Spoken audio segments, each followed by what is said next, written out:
welcome to another aXpire update, this time for week 30 of 2019. For this week, we have some exciting product-specific updates in that we announced a new client for aXpire, giving you all the reason for why there has been and will continue to be double burns moving forward. This new client and revenue has been achieved through Healthgates, an incubated startup from the aXpire blockchain community, ABC, in which aXpire holds equity. Healthgate's healthcare product utilizes Resolver's infrastructure, and any new clients they achieve will also be reflected in our weekly and monthly burns. With this new client, the current burn from Resolver alone is 260,000 aXpire a month.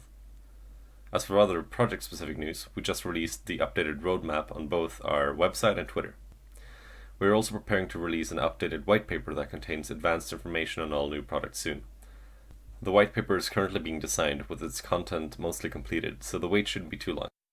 Beyond this, we also recently launched on Binance Dex with an array of launch incentives for our community, including Easter eggs of 1 BNB each given to the first 10 users that converted 100,000 aXpire or more. Next, we have This Week in Crypto, bringing a collection of news and happenings from the past week to your attention, as well as giving you our brief opinion on them. Utah County is going to pilot the use of the Votes app in its municipal primary elections this August. The Votes app utilizes, quote, military-grade security tech, as well as biometrics and blockchain infrastructure.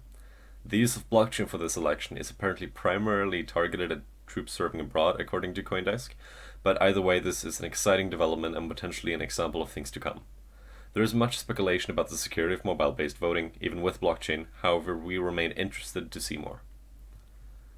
Last week, we saw the Senate Banking Commission grill Facebook's Libra cryptocurrency through hearings on the subject of its launch, as well as its associated people, such as the CEO of Calibra, David Marcus.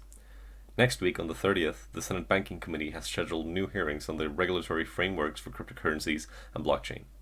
This is most definitely an interesting development, and we'll be tuning in to get a feel of the landscape, so to speak.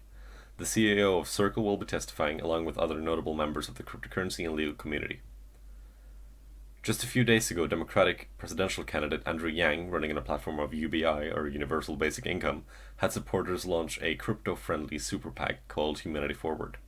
The PAC will use the payment processor OpenNode to accept Lightning Network donations, and they will also accept fiat donations.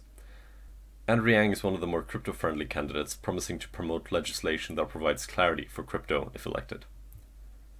In the last piece of news for this week's update, the SEC just issued a no-action letter to the blockchain gaming startup POQ, wanting to issue tokens on the Ethereum blockchain that represents in-game currency.